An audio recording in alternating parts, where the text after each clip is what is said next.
Hi there. I thought I'd share with you a little project I conjured up for myself. I was bumbling about eBay looking at pocket knives, and I wasn't in particular looking for a sterling silver Victorinox Classic, nor do I necessarily think I even want one. But what I did want was a DIY experiment, and I thought I'd bring you along for my journey. I got this for a good price. It was under 70 bucks. I want to say 68, closer to 80 with tax and shipping.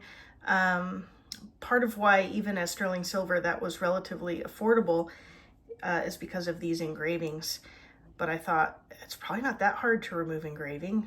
So I watched a couple of YouTube videos. I'll put those links in the description, which I thought were helpful. Some variations between the two. But yeah, let's just see what happens. This belonged to Leonard, who was wished for himself a marvelous retirement. And I hope he's still enjoying his retirement, or if he's skittled off into the heavenly realms, I'm hoping he's having a nice time there.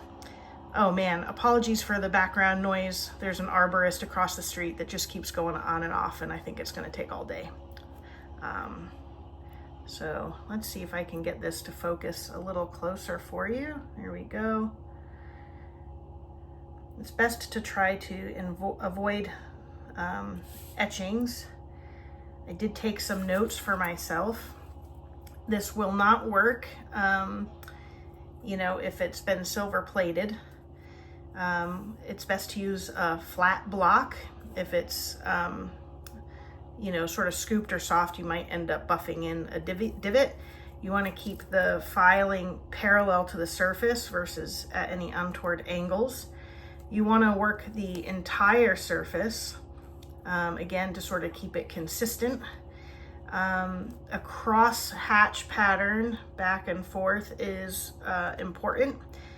And again, trying to cover the whole working surface.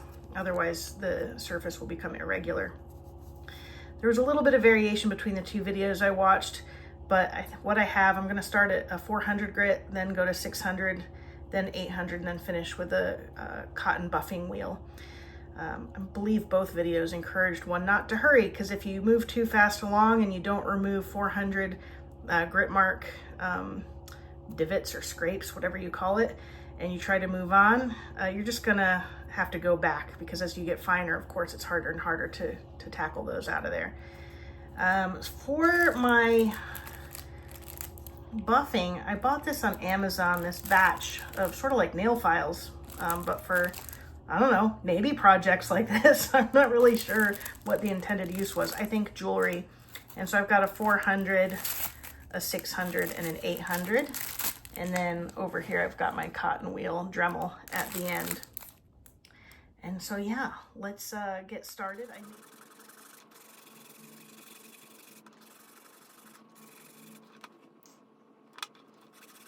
Trying to exercise out the crosshatch idea here.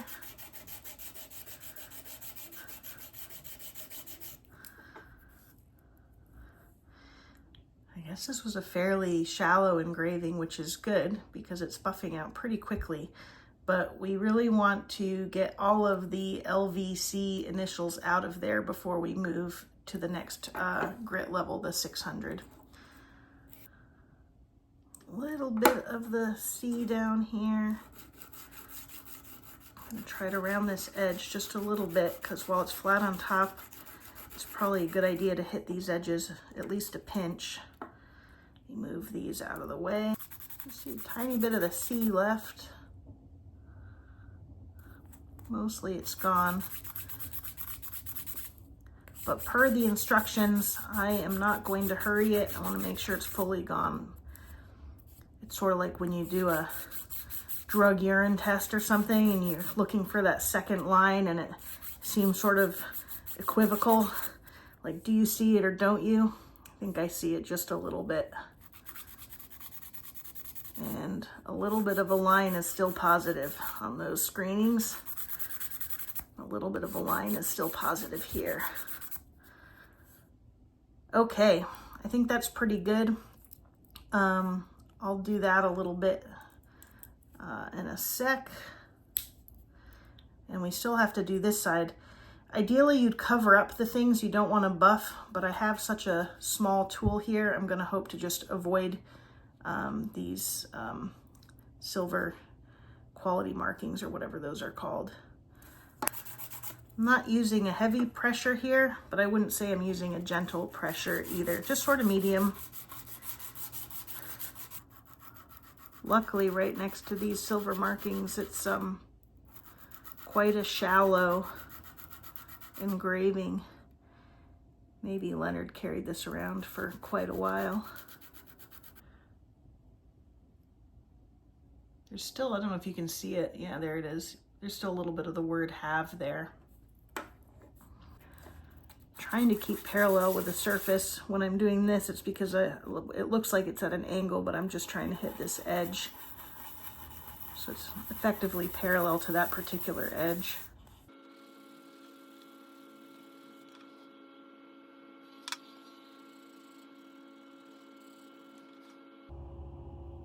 Okay, there we are, having finished the 400 grit. Maybe I'll give it just a little wee.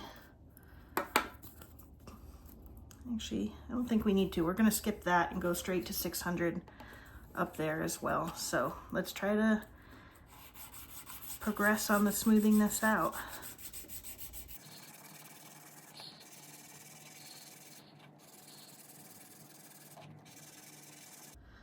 So we're just trying to get out all of the 400 depth scratches. This all happened when I was on a bender looking for a canoe knife. I'll probably do a video on that soon. And I bought a buck knife, which was a piece of garbage. And then that led me to case knives and boker knives and so-called grandpa knives. And I may have gone on a little bit of a spending spree to flesh those out. If I make that video, I suppose I probably will. My first grandpa knife was actually a grandma knife, and it was from my grandma, and it was a 1939 New York World Fair pocket knife. Tiny little thing, like a toothpick knife kind of size. Barely bigger than the Classic here. It was already kind of a rusty mess by the time she gave it to me, but I don't know if I was 10 when she gave it to me or what, but I rather prized it. Sort of like when she gave me a 10-speed bike on my 10th birthday. It was actually 12th birthday maybe. I was out of my mind with happiness. Of course, then mountain bikes came in, and that was the next desire, so I could keep up with my best buddy. All right, let's see here.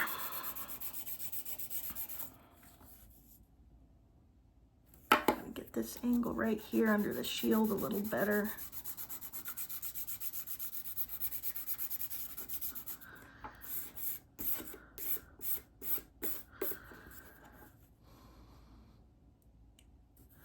I guess what happens is if you go to the next grit level and you're struggling to get out some lines, it means you tried to press through too fast and need to go back, which is what the one video I watched warned me about.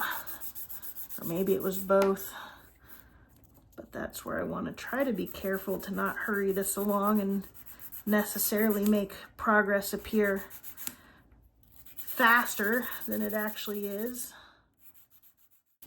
Because it's such a little knife, I'm thinking of even this much as being a long stroke, but I think it'll work better for me if I go ahead and use the full length of this emery border. I'm remembering now on Amazon, I think these were indeed marketed as for jewelers.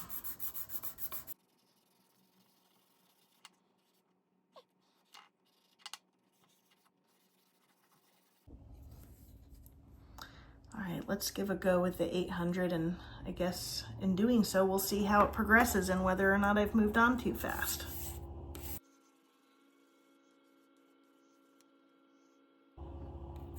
These guys mentioned stopping at 800 and then going to the polishing stone. However, I'm kind of thinking going to at least 1,000 first. We'll see.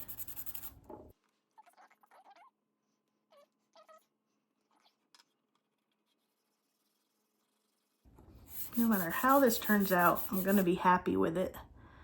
Because it's already so much better.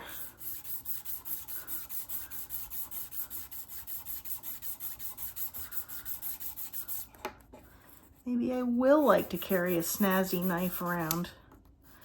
I'm not really into buying and selling things, but if I were, I could relist this and probably sell it for, if not double, somewhere close to it on eBay. At least the unengraved version seemed to be going for about that much more. I'm also really conflicted about this whole idea of having nice knives that you just use as kind of collector pieces because they're pretty and, you know, they become more valuable over time. But I don't know, somewhat, I think, what's the point of something that just sits in a drawer? Yet I have some that do just that because I don't want to mess them up. What a tension that is. What a conflict of interests between wanting something that's made to be a tool, functioning as the tool it was intended to exist for, versus admiring it as art, I suppose, or an investment and just letting it languish next to, I don't know, your socks in a drawer, whatever. That's where I keep my knives, is in my dresser, in a very shallow depth top drawer that's actually perfect for laying out the knives. One day I'll probably do like a show and tell video on that. It's become enough of a collection that it's worth calling it a collection. At this point, since I'm on the 800 grit, I'm trying to focus on these edges more, which are mostly smooth, but just in case there's some little divots, not divots, scratches, now's probably the time to kind of try to start smoothing.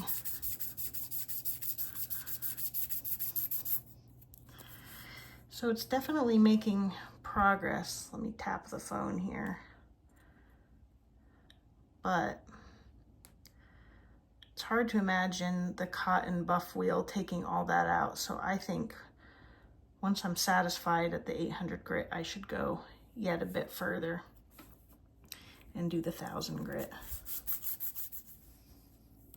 I actually even kind of like this matte effect versus like a high gloss, which sort of like a wedding band will never stay that way actually unless you keep up with polishing it. All right, let me pull the 1,000 out of there. So we have the 4, 6, 8. Ooh, I even have a 2,000. Might as well pull that out of the bag now just for giggles. Who knows? Holy crap! There's a 5,000 in this bag. Oh, joy, the options. All right, here's the 1,000. You can see again, there's duplicates, several of each one. So let's go to the 1,000 now. I don't know how much is normal amount of silver to buff off when doing this, but who cares? Not me, not in this case. Luckily, it's not too hard to avoid those markings, you know, silver quality markings, because it's on the curve. But honestly, they're already so hard to read from wear and tear, I suppose. Let's see how that looks with the 1,000.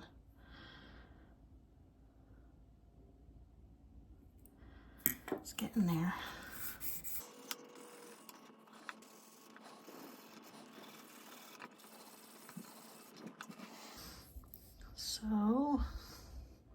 drop the phone again to get it in focus. Here we are with 1000 grit. This side definitely needs some more attention. I don't know if I went a little too fast going to the 1000 from the 800, but I'm gonna try to proceed. Worst case scenario in all of this is if you've gone too fast, you just spend more time going back and buffing through the cycles. And it's not such a bad thing. It's probably a bad thing if you're doing this for business and you need efficiency, but for me, this is fun right now.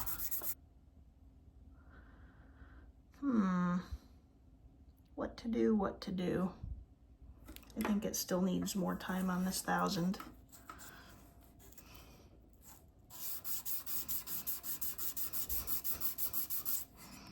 I'm gonna actually try to put, like if before my pressure was like maybe a 4 or 5 out of 10, obviously 10 not being the strongest you can, but like in a reasonable sense of things. Just gonna give it a little more pressure, a little more weight, maybe more like a 6 or 7.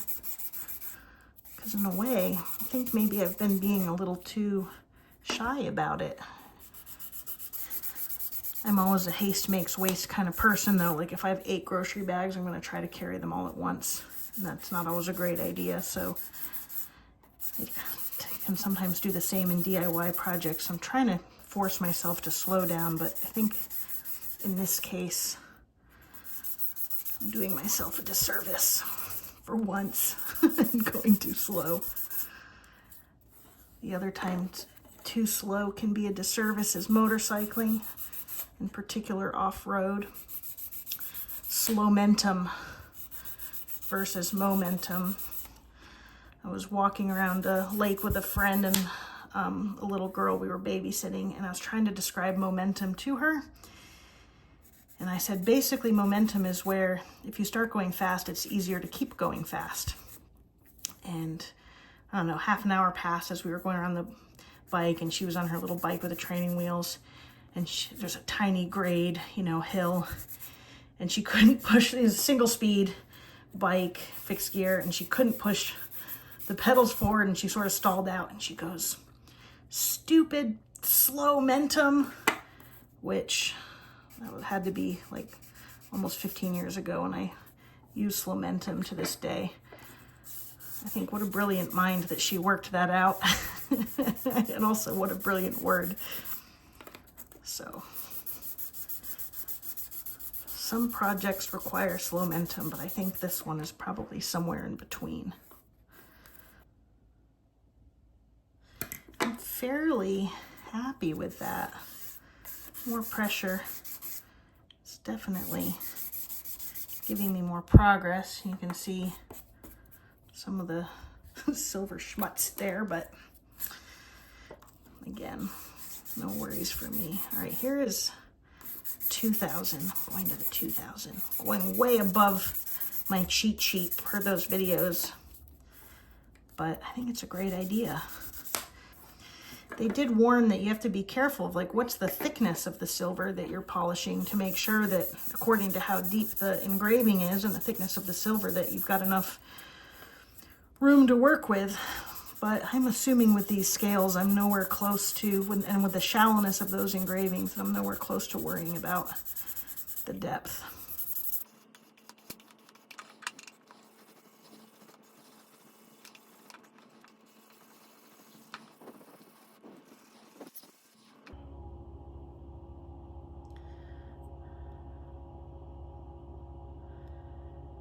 Looking pretty good. This is the 5000 grit now.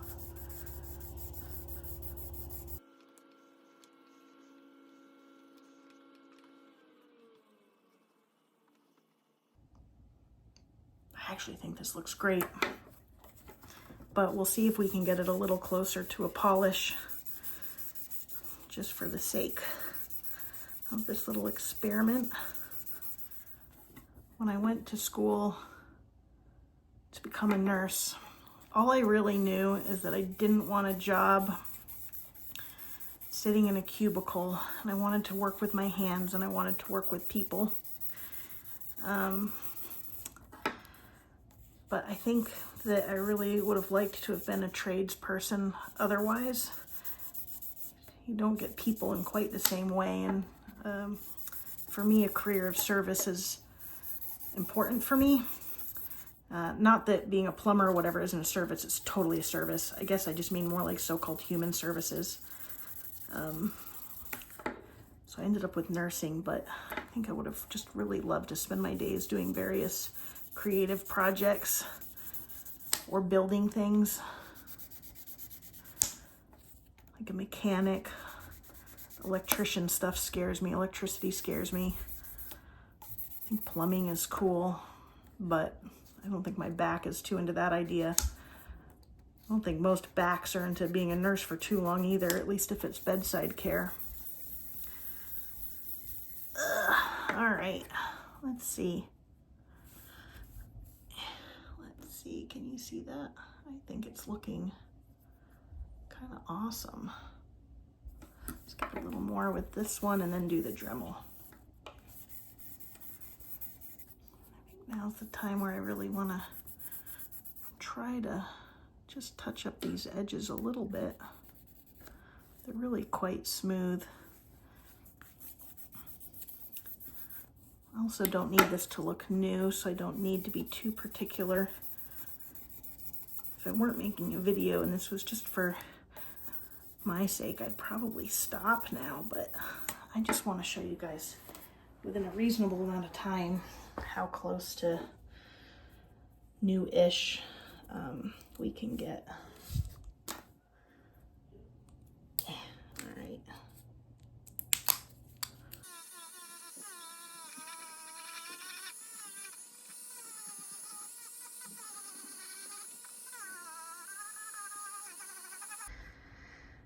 All right. What do you guys think? There's some scratches there. I think what I'm gonna do is just turn the camera off and pop it back on again after I try to get those scratches out. They weren't so obvious until after the buffing, probably because there was just so much filings and whatever. So let me just see if I can get this a skosh better and do a final look-see-loo. Okay, so this is my final outcome at least. I didn't want to spend any more time on it. You know, that first video was probably 20 minutes worth of buffing, and then since I stopped the video and tried to go back to get out some grooves, maybe that was an extra 5 minutes. It's pretty fast. So say 25 minutes maybe total. You know, if the camera had been out of the way in the first place, and if I'd used more pressure on these buffing sticks earlier on, I think the whole job could easily be done in 15 to 20 minutes, at least with the depth of engraving that was on this little knife. I used the 400, 600, 800, 1000, 2000, 5000, 7000. In the videos I watched, they stopped actually at the 800 and then went to the buff wheel. But for me, since I had the sticks available, excuse me, it made sense to just continue with those. I do think it was helpful.